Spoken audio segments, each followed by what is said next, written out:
Hello everyone, welcome और welcome back to making Lawlit. तो आज we will discuss about proposal. वैसे तो हमने प्रपोजल के बारे में पहले भी डिस्कस करा हुआ है, बट आज इस टॉपिक को हम और डीपली समझेंगे। तो चलो जल्दी जल्दी अपनी पेन एंड कॉपी उठाओ and start making the notes with me. अब हमारा फर्स्ट टॉपिक है meaning and definition of proposal या ऑफर। तो सेक्शन 2A बात करता है प्रपोजल या ऑफर के बारे में।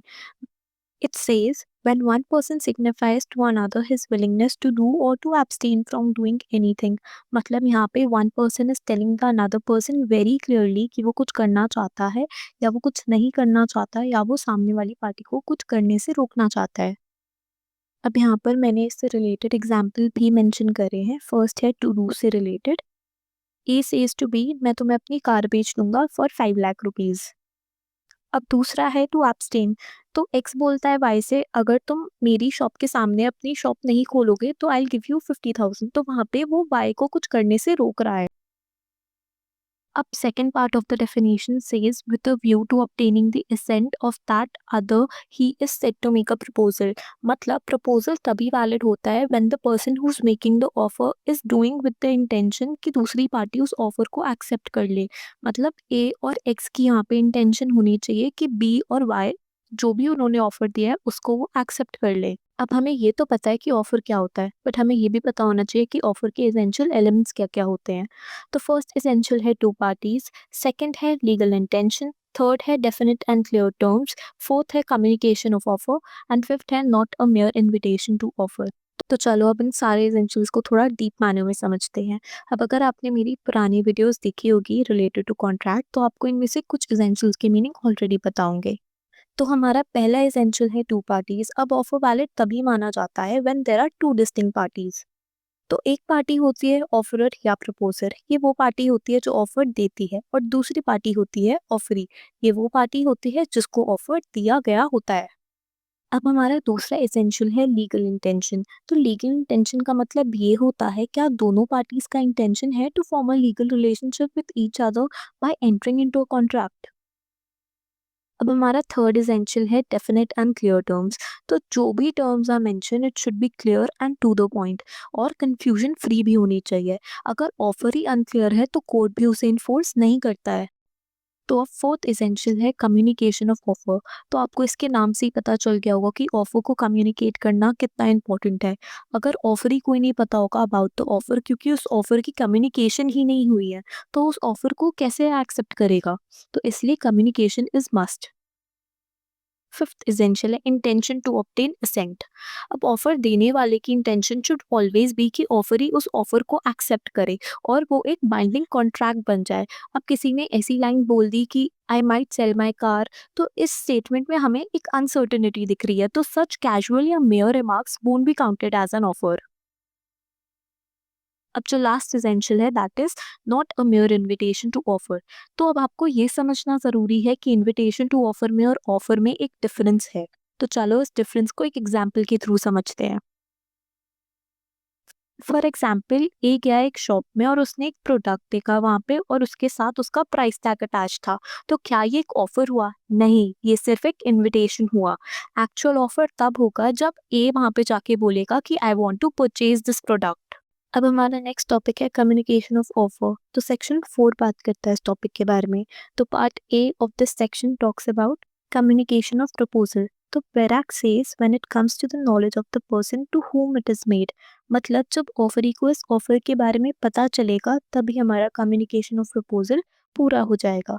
चलो इससे रिलेटेड अब एक एग्जाम्पल देखते हैं। ए ने बी को एक ऑफर भेजा थ्रू मेल। अब हमारा बी कौन है? ऑफरी है।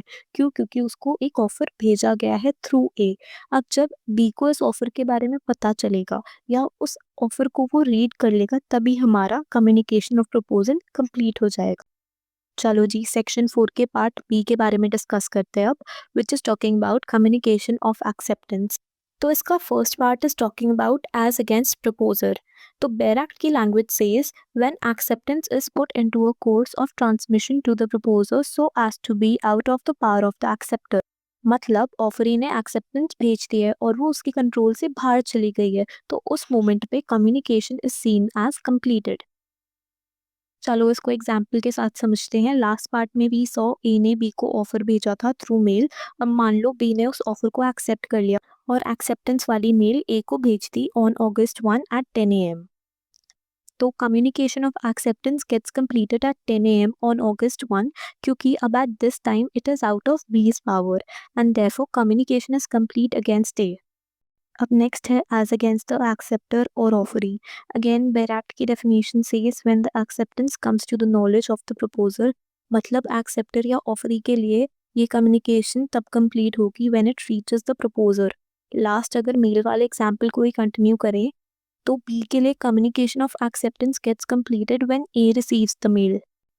तो last part of section 4 talks about communication of revocation. तो रेवोकेशन का मतलब होता है कैंसलिंग समथिंग। अगर कॉन्ट्रैक्ट लॉ की बात करें तो it means taking back an offer और acceptance before it becomes final. तो according to section 4 communication of revocation gets completed in 2 stages. First stage है as against the person making the revocation. तो bare act की definition says communication is complete when the revocation is put into the transmission, मतलब when it is out of the person who is revoking that. अब एक example के बारे में बात करते हैं जहाँ पे X is sending a letter to Y to revoke his offer on August 2 at 11 PM। तो एक्स के लिए the revocation gets completed the moment he post the letter. तो second stage talks about as against the person receiving it. तो bare act की language says communication is complete only when it comes to their knowledge. Their knowledge का क्या मतलब है, किसके knowledge के बारे में बात हो रही है? यहाँ पे जो व्यक्ति रेवोकेशन को रिसीव कर रहा है उसके नॉलेज के बारे में बात हो रही है। अब हमने लास्ट स्टेज में एक एग्जाम्पल देखा था जहाँ एक्स ने वाई को एक लेटर ऑफ रेवोकेशन भेजा था। अब जब वाई रिसीव्स दैट लेटर तो communication of revocation gets completed against Y at that time. चलो इस कॉन्सेप्ट से रिलेटेड एक बहुत इंपॉर्टेंट केस लॉ डिस्कस करते हैं जिसका नाम है लालवन शुक्ला वर्सेस कौरी दत्त। इमेजिन आपके बॉस ने आपसे बोला फाइंड माय मिसिंग नेफ्यू और आपने उस बच्चे को ढूंढ भी लिया and you come back tired and sweaty. And आपको आने के बाद पता लगा कि आपके बॉस ने तो ये बोला है whosoever finds my nephew that person will get 501 bucks as a reward। Now you go running to your boss and say कि सर मैंने आपके नेफ्यू को ढूंढा है, give me my 501 bucks। Well welcome to the tragic tale of Lalman Shukla versus Gauri Dutt. तो facts इस case के कुछ ऐसे थे, कौरी दत्त का नेफ्यू खो गया था, so he told his servant Lalman Shukla कि जाओ एंड फाइंड माय नेफ्यू। अब लालमन शुक्ला ने उस बच्चे को ढूंढ भी लिया, बट लालमन के जाने के बाद कौरी दत्त अनाउंस जो भी मेरे नेफ्यू को ढूंढेगा I will give 501 bucks as a reward to that person. But Lalman को तो इस रिवॉर्ड के बारे में कुछ पता ही नहीं था when he found the kid. अब जब उसको इस रिवॉर्ड के बारे में पता लगा उसने क्लेम करे अपने 501 rupees as a reward, but Gauri Dutt ने रिफ्यूज़ कर दिया था उसको ये पैसे देने से। तो इशू इस केस का ये बना कि क्या कोई ऐसा व्यक्ति जो ऑफर के बारे में जानता ही नहीं था उसका रिवॉर्ड या बेनिफिट क्लेम कर सकता है?